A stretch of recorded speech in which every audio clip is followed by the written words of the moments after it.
Welcome to SF Commercial Property Conversations with Bruce Bean, where Bay Area investments meet expert insights. Get ready to unlock the strategies of commercial real estate success. So today we have Bruce Stein on. He came out originally from the Detroit market and now is in the LA market. And Bruce, it's great to have you on. If you wouldn't mind kind of going through your history, it'd be great to hear how you got from Detroit to basically California. Well, Bruce, first of all, thank you for letting me speak with you today.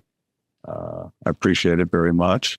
So, in Detroit, it's interesting. A little bit, when I was 5 years old, I thought I wanted to be an architect. And so that kind of shaped what I wanted to do. In high school, I took drafting classes, and my best friend's uncle owned an apartment development company. And every summer I worked at the development company doing different jobs. So I could kind of see, here's a vacant piece of property. Oh, we're now doing vertical. We're now doing the rentals. And so I got to see that. I still wanted to be an architect, but I couldn't get into a good architectural school that was, it was too expensive. So I decided I'd go to a liberal arts college and take all the math and sciences. And they actually hired me as an architectural coordinator, and I worked there full-time for 4 years. And when I graduated, I decided I really liked development a whole lot more than being an architect. I thought I wanted to just move things around, shake things up, and I just decided I'm moving to California. And moved to California and never looked back. Yeah, the weather is much better. It's a lot better, yes. Thanksgiving before I left, there was 2 feet of snow on the ground. You took your car out of the parking lot. So, I was very happy. And then you went to work for a development group in California. What happened when you came out here? I first started working for a scaffold company as a consultant. I would design the scaffolding around buildings. I actually worked on a couple where they were around jet airplanes, submarines. So I had to get some kind of clearance from the federal government to be able to go on to projects and design, because we had metal planks. They weren't wood. And I was able to get inside an oil tanker and design scaffolding to clean an oil tanker. So it was interesting, but it wasn't development. And then I just started, I was introduced to somebody and started working for a land use consultant. And I bought my own company for about 5 years, representing developers. And one of them hired me because he was doing syndication, said, you want to learn real estate syndication? And this was in the early 90s. And so I started learning how to syndicate real estate. And, wow. I tried to do it, and I wasn't very good at it because I couldn't raise money. And that's the key component in doing your own real estate. So going back to the scaffolding company, I assume that was sort of pre-CAD days. Oh, yeah. So you had to kind of like draw it by hand or whatever, or somebody drew it by hand? I drew everything by hand. I had to calculate it. I had to make sure it would meet with OSHA requirements and have to go to the different sites. And we did a lot of, even though we were California-based, we did a lot of work in the East Coast at shipbuilding companies. Because if you're working with sparks, you can't have wood planks. So we were doing metal plank scaffolding company. So a lot of shipbuilding work and things of that nature. So I did a lot for the company. That's what I think got me a little tired, is just the constant travel. Oh, wow. Oh, that's interesting. So you're back and forth trying to manage these projects. So then you went into syndication, or tried to go into syndication, but that wasn't all that successful for you. And then you went to work directly for a developer. What happened after that? Yeah, I worked for a developer and ended up there for 16 years. I was Actually, it was for the Roy E. Disney, Walt Disney's nephews. He's formed a company, and I was in their real estate division, and so we were doing major development projects. We were, building high-rise apartment buildings, office buildings, industrial projects. I actually developed a motion picture television studio. That was my kids' favorite project because I could take them to the studio and they can watch television shows being filmed and stuff like that. Oh, wow. Oh, that'd be fun. Was that on the Disney lot itself? No, that was in Manhattan Beach. Oh, interesting. Okay. So, but was it associated with Disney or was totally different? We would never affiliate ourselves with the Disney company. We're completely independent. Yes. Yeah. And so that's where you became the Paladin. Yeah. So just an interesting story for those of you that remember Paladin, the half gun will travel back in the early 60s or something. You became the Paladin of Real Estate, so to speak. Yeah. Yeah. I would have to go to different places around the country. We would have problems, and then everybody knew, oh, Paladin's coming out. We got to clean up before he cleans it up. It was a great, nickname, and so it kept, and so I use it now. And instead of a gun, my tagline is, I have a smartphone, will travel. And now you're out working on your own, basically?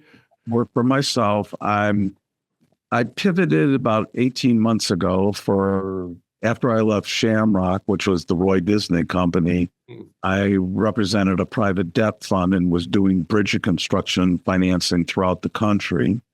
And it just got so competitive. There were so many private debt funds that everybody was just, I want a quarter point less. I want this, I want that. And it got, just very challenging to, keep up. So I pivoted, and so now I'm doing real estate consulting, and most of my clients are aging baby boomers, and I'm introduced to them. And the first question I really ask them is, if you die tomorrow, what do you heirs inherit? Is it a really going concern? Is it easy to manage? Or are they going to have to almost quit their day job to make sure the income comes in? Because, most serial investors, they're their own CFO, CEO.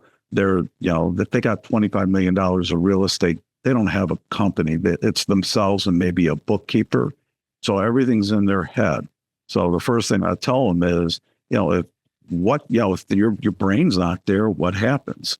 And so let's put together a business plan and at least identify what should be held, maybe what should be sold, what could be refinanced. Are there going to be death taxes? If you die, there's no capital gains, but let's start strategizing on what a good real estate portfolio would look like and what your children would be able to handle easily. And, so those are the type of things. And then I asked, do you want your children involved? Do you want them to know about it? And I believe that they should engage their children in understanding what they do. I think, they should be proud of it. Let them know, here's what I've accumulated over the years. And most of the investors I know, their children don't know that much about their real estate. They just know that dad makes a good living.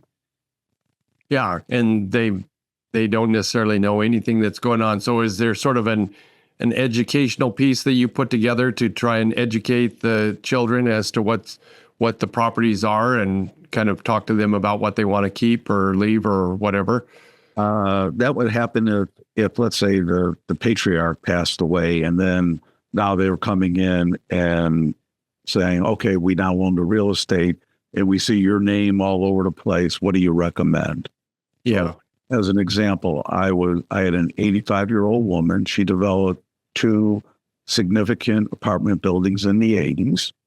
And I was introduced to her because she was complaining about paying too much money, in taxes. Well, but she had no, basis. All the depreciation was gone because it was more than 30 years. She had no debt on the property. And I said, there are things you can do. And I said, she had one son, and I go, do you want to gift them some money now? And she said, no. But I said, let's put the plan together and something happens. And literally 6 months later, she passed away.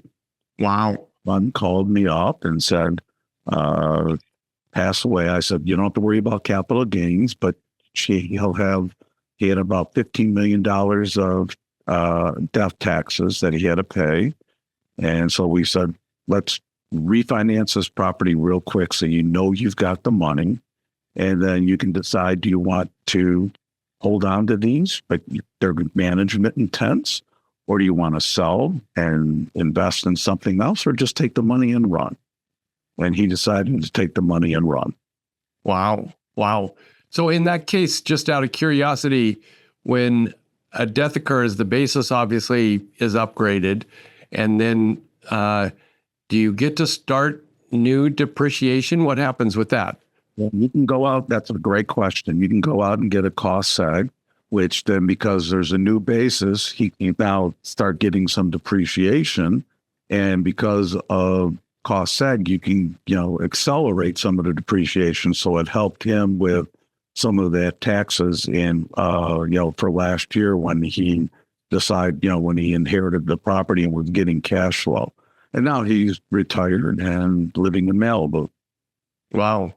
So the 15 million in death taxes, was that related to the real estate, or that was outside of the real estate? Related all to the real estate was about $60 million. Oh, I see. Okay. So you did have to fight that. So they ended up refinancing and getting money that way. And then eventually it sounds like they sold the property and just took the money and lived happily ever after. Happily ever after. Well, was the 15 million because he sold the property? No, because, there was like 60 million. So he was able to get the 13 million of gift tax, free. Then he had another, the other basis is what he had to owe death taxes on. So he got 15 million in taxes. And then everything after that is, free and clear because he paid the taxes. So I assume you work very closely with probate attorneys and people like that. I worked with an estate planning attorney, and even though I'm a licensed broker, I did not broker the deals. I don't think that, to be able to show that I'm purely on my client side is I would refer who I think is the best broker to do the transaction, who's got the most experience maybe in that area, knows what the market is. And so, I introduced him to that broker because, I don't think, selling real estate is, it's a skill.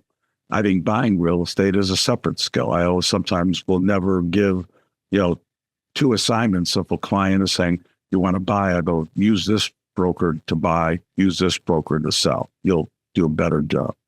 No, that's very wise. I think a lot of commercial brokers out there think they can do everything, and a lot of them try and then kind of end up failing or not doing all that well for their client. So I think it's very wise to get a specialist in either the buy side or the sell side, because that's I've never really thought of the buy side as a specialty, but now that you say that, it makes all the sense in the world. Because if you're looking to do a 1031 exchange, you want somebody who's definitely in that market, who knows what the good values would be, where to maybe go, that's going to, keep the value after, because it's a 20-year coupon is how I look at it. Exactly. You want somebody who's doing that day in, day out, instead of, oh, I sold your property. Oh, I can help find your 1031 exchange property. Yeah. There's a lot of pitfalls to buying triple nets. So yeah, you got to know what you're doing to get into that world. So that's very, I see what you're saying now. So if you're exchanging in particular, you would need to have a specialist in that area. That's a fantastic idea. So what kind of projects are you working on right now? Right now, I'm working with a client. Most of my assignments, they maybe only last 10 hours. I come in, I help them evaluate and just put together a plan. Sometimes they want to execute on it, but I'm currently working with a client. They did a 1031 exchange of a property in Phoenix. Was a Dollar General. It's in its 19th year. Dollar General does not want to renew its lease. What are your options? So, you're going to have a vacant building that's 20 years old and maybe a B plus part of Phoenix. What are you going to do with it? And, what are your options? So we're exploring that right now. And I'm trying to come up with, talking with numbered brokers to find out, is there anybody else who would want it? Or is it maybe just sell it as a distress, it's going to be vacant. And instead of getting a 6 cap, you sell it, based maybe on 8 and 8 cap on the income. So they take a little loss on their property. Well, yeah. So speaking of 1031 exchanges, there you have it. The typical person is buying Dollar General as their asset, as their annuity, so to speak. And then all of a sudden, if they're at the end of the lease term, what happens then?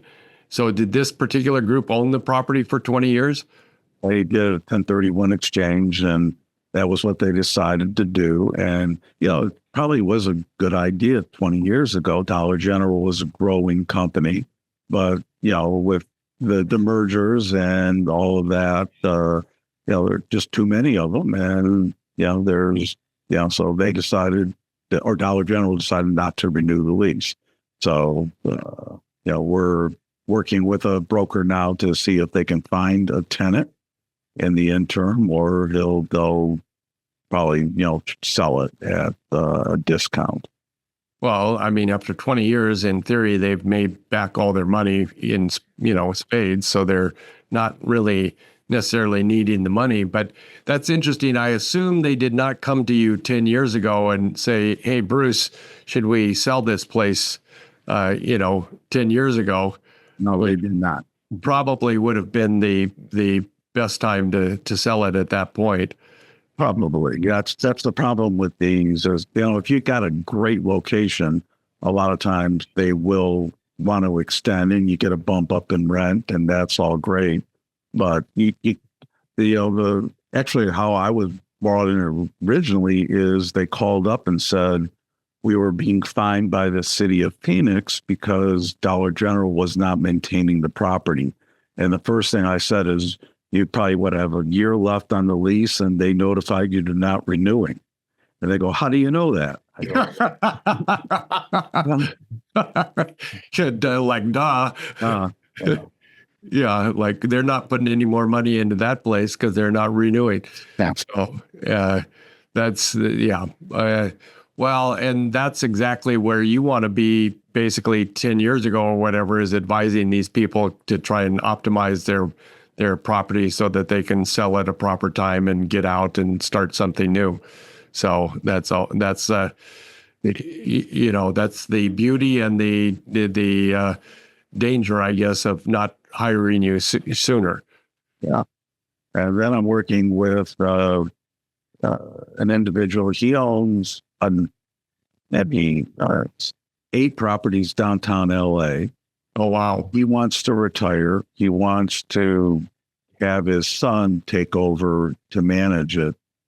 But the son doesn't like to take advice from the father.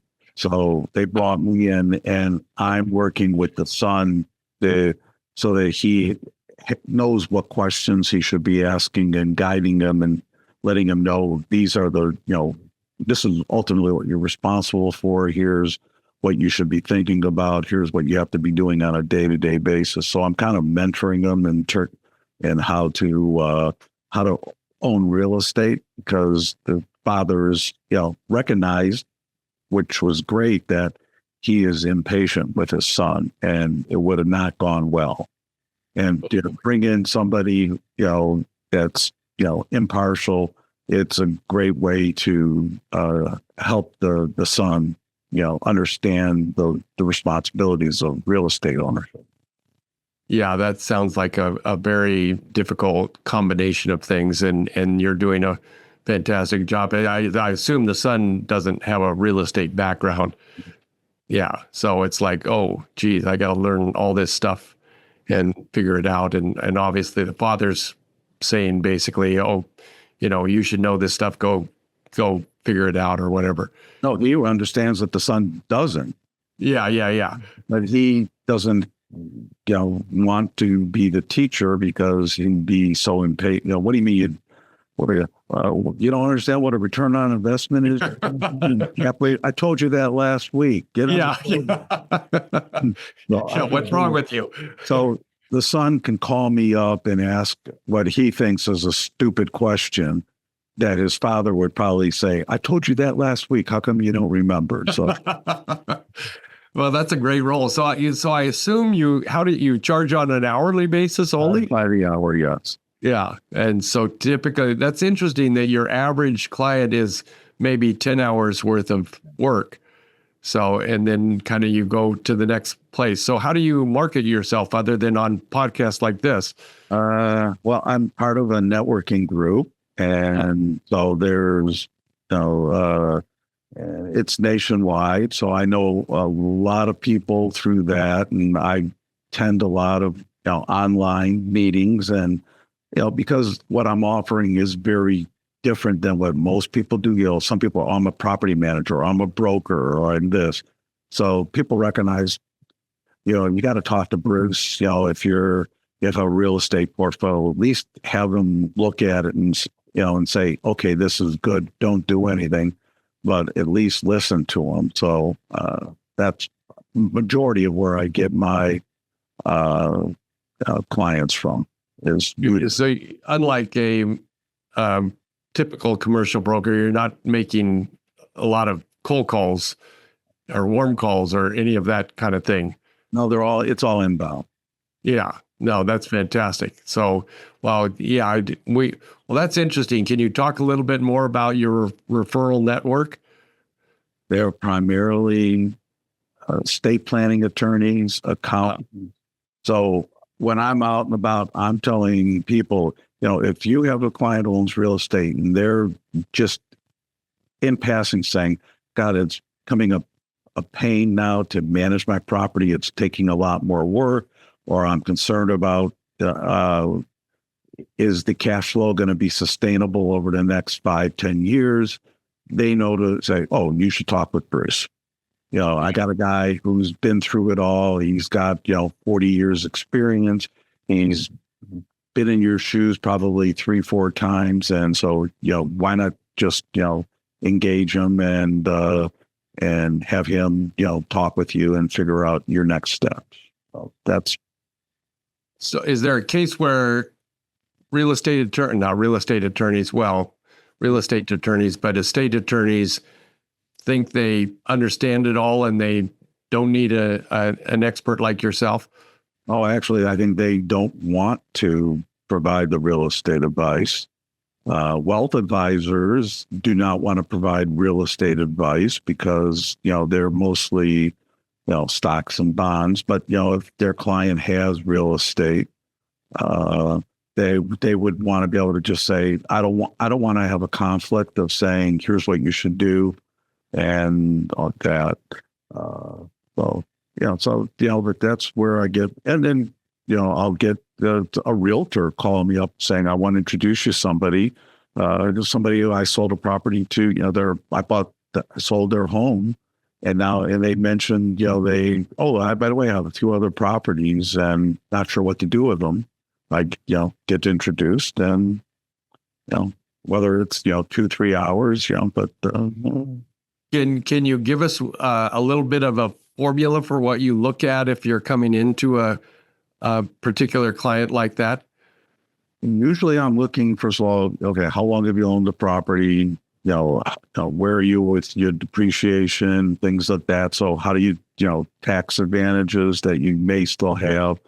I look at the debt. Is it going to be maturing? A couple of years ago, when I was doing the, private debt, a lot of it, was like so much maturing debt. Where are you going to replace it? So those type of things, it's like you got to start thinking, if your loan matures in 2 years, you got to start thinking of how am I going to replace it? If you've got triple net, or if you got an apartment building or an industrial building, one of your leases rolling over, and have you really thought about, what do you have to do for tenant retention? What's going to cost? Or if they move out, have you talked with your tenants? How actively involved are you? I mean, a lot of people own property throughout the United States because they did 1031 exchange. And when was the last time you visited the property? So that's another thing with my network is I can then call up somebody, hey, someone in Atlanta, can you drive by here and take a few real good close-up pictures so we can get an idea of, even who the tenant roster is supposed to be on the building and things like that. So those are kind of like little value adds that I can offer a client. Well, that's interesting. I mean, going back to your dollar store, that they may did they ever go visit that store? No. Yes. No. It was a Dollar General. It was a 20-year lease. What do I have to go visit it for? And they never did. So, yeah. And then all of a sudden they get a call from the city saying, hey, this place is going downhill. I did have a client. They were doing a 1031, and they came to me and said, here's my broker is giving me all these options. And then I start talking, and I said, what do you love to do?